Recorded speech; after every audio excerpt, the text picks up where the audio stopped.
ស្ដីបងប្អូនដែលមានកុំព្យូទ័របែបមកឃើញហាត់អញ្ចឹងដូចនៅក្នុងវីដេអូនេះបងប្អូនអាចមើលវីដេអូរបស់ខ្ញុំបានពីរបៀបជួសជុលឲ្យវាមកជាងមុន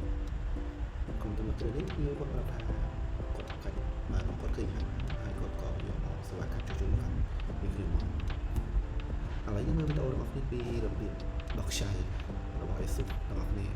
បងប្អូនជាជំនាញដំបូងយើងត្រូវដោះខ្ចៅ ASUS នៅខាងស្ទះខាងក្រោមទាំងអស់បងប្អូនត្រូវចំណាំខ្ចៅដាក់ឲ្យទៅជួខ្ចៅព្រោះ model ASUS វាមានខ្ចៅវែងខ្ចៅខ្លីបងប្អូនដែលអាចចំណាំជួរបស់វាពេលដែលបងប្អូនចាប់ចូលវិញបងប្អូនដាក់ខ្ចៅច្រឡំជួរបស់វាគឺអាចនឹងមានជ្រុលដៃទៅធ្វើឲ្យបញ្ហាប៉ោងទូស្នាមខ្ចៅនៅលើ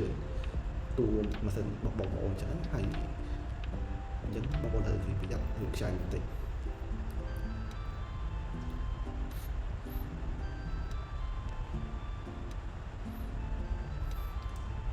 model ASUS យើងពីចឹងយើងកុសពីក្រោមទៅយើងមានកញ្ចក់ដៃយើងលុបទៅយើងដោះខ្ចៅឲ្យអស់យើងលុបគាត់វាតិចៗសាមៗអូខេបងប្អូនអាចមើលក្នុងវីដេអូនេះបានបងប្អូនមើលវីដេអូនេះហើយអាចអនុវត្តនៅផ្ទះចំណេះបានជាជំនាញដំបូងបងប្អូនពេលដែលដោះផ្ទះខាងក្រោយហើយបងប្អូនត្រូវ complete ដោះ connector ថ្មនេះ connector ថ្មជាមានបញ្ហាដល់មែនបងប្អូនពីព្រោះថាយើងមិនបានដោះ connector ថ្មទេធ្វើឲ្យម៉ាស៊ីនយើងនឹងមានភ្លើងយើងចង់ដោះខ្សែ screen ហើយបញ្ជាក់មួយទៀតបងប្អូនមុននឹងដោះខ្សែ screen កុំព្យូទ័រកុំភ្លេចដោះ connector ថ្មបងប្អូនមិនដោះ connector ថ្មទេបងប្អូនទៅដោះខ្សែ screen មុនគឺធ្វើឲ្យបញ្ហា mainboard បងប្អូនហើយគឺធានា100%ខ្ញុំសុទ្ធភ្លើងចូល CPU តែម្ដងហើយឥឡូវយើងដោះខ្សែតិចអស់គ្នាខ្សែតិចហ្នឹងដោះសងខាងយើងដោះ connector អេក្រង់មកហើយកន្លែងនេះប្លង់កាមេរ៉ាចាប់បានឃើញពីរបៀបរបស់បងប្អូនហើយមើលខាងក្រោមបានយើងដល់យើងលើកតួចេញមកយើងចាប់បានមកទៅមុខកោះ frame របស់ skin ចេញដោយសារតែលេខនេះថ្មីដែរយើងស្ដាប់បានគាត់ដែរហើយចាប់បានសើមើលមើលសងខាងថាវាអាចកោះចេញអត់ចឹងមើលទៅកោះខាងក្រោមចឹងទេយើងចាប់បានកោះ frame មកសិន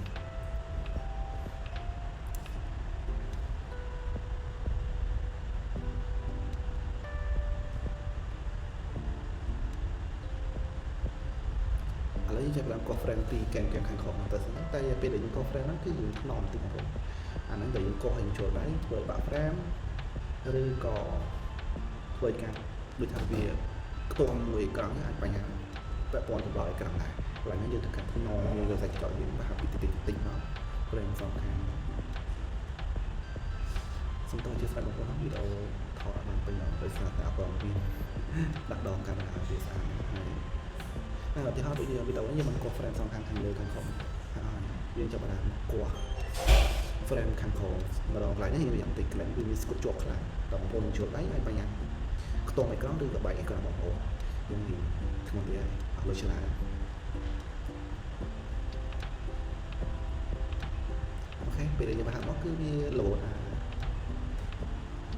ខាងក្រោម frame ហ្នឹង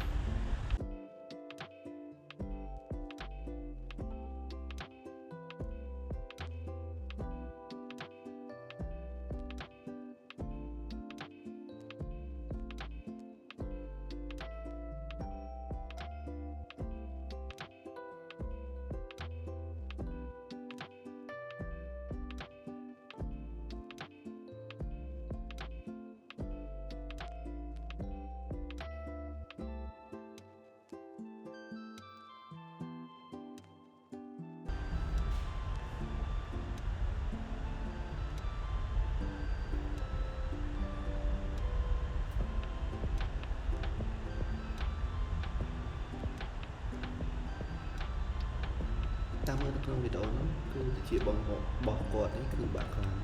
វាសពខ្ចៅមួយគាត់មួយជំនាញណាសម្រាប់បងប្អូនចង់ជួសជុលខ្លួនឯងបងប្អូនអាចមើលទៅក្នុងវីដេអូនេះបានមានអីច្រើនទេមានតែកាមេរ៉ាពីរម្ដងហើយតាមបច្ចេកទេសបងប្អូនដែលធ្លាប់បិទសម្រាប់ខ្ញុំប្រើស្នោវាជាប់ល្អ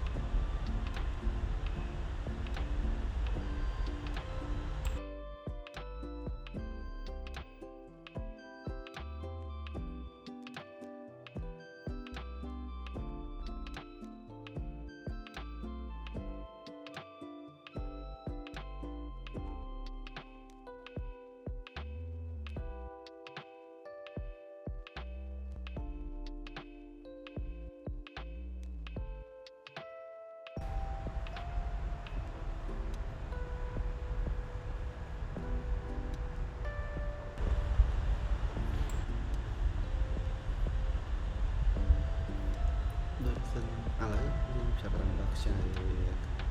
ដែលវាបានមានតែជាប់នៅដៃត្រចៀកអាកន្លែងជាកាច់ចោលឡើងយើងយកទៅវិញយើងងូយកស្នាវាខាងក្រោមយកមកបិទការវាសារជាថ្មីដោយសារតែលេខហ្នឹងវាមានស្ដែងហើយកន្លែងគេហៅកន្លែងស្ពឺស្នាតាក់ខ្ចៅវាស្ដែងវាតែយើងធ្វើឲ្យវាឆាប់បាត់ហើយយើងបោះខ្ចៅនឹងចេញមក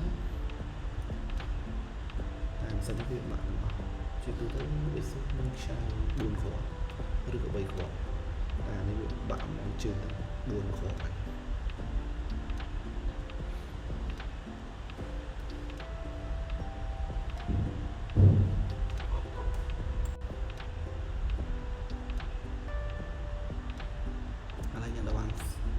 ស្ពឺស្នាខាងក្រោមនេះយកមកដាក់ឲ្យចំយើងមើលមុននឹងយើងលើកមកយើងដឹងថាអាហ្នឹងវានៅទិសដៅកន្លែងណាយើងដាក់ចំកន្លែងទិសដៅរបស់វាបានយើងចាប់ខ្ចៅទៅវាស្មើស្អាតអត់ឃើញហើបឬក៏ពេកពើនៅលើ frame បងប្អូនព្រោះធ្វើកន្លែងហ្នឹងយើងចាប់ខ្ចៅបន្តិចយើងធ្វើស្អាតកុំឲ្យមានកាយប្រតិបត្តិហើយប្រយ័ត្នតិចបងប្អូនពេលបងប្អូនបិទកាយទៅមកយកហៀទៅលើអេក្រង់របស់គេធ្វើឲ្យបញ្ហាស្នាមអេក្រង់របស់គេ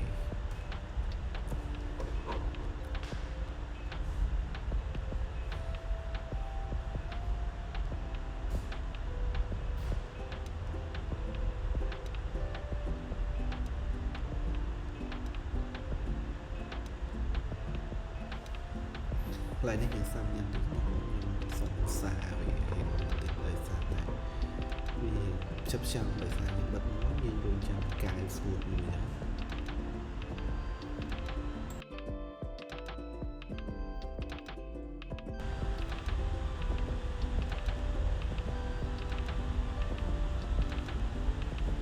យើងបិទមួយឲ្យស្ងួតកាយមួយចាំបិទចូលមកទៀតយើងធ្វើតាមដំណើរម្ដងទៅ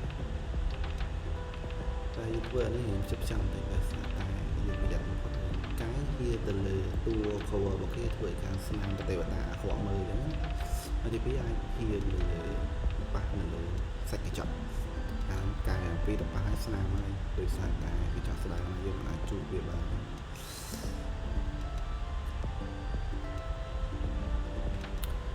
អរគុណចំពោះអ្នកទស្សនាវីដេអូនេះសាំយ៉ាងតិចដោយសារតែយើងថតពីសកម្មភាពពីរបៀបជួសជុលតែបងប្អូនណាអនុវត្តដោយខ្លួនឯងក៏បានអត់ចំណាយច្រើនទេចំណាយទិញការប្រែពីអត់1000ទៀតហើយយកអង្គុយបិទម្លេះតែទំនួលខុសត្រូវខ្ពស់បន្តិចដោយសារតែឥឡូវតែប្រហែលតិចចុះខ្យល់ឥឡូវយើងកាត់វីដេអូមកយើងជួសជុលហើយយើងមកចាប់ចូលមកដោយសារតែវីដេអូវាវែងដែរអរគុណចំពោះបងប្អូនដែលទស្សនាវីដេអូតាំងពីដើមដល់ចប់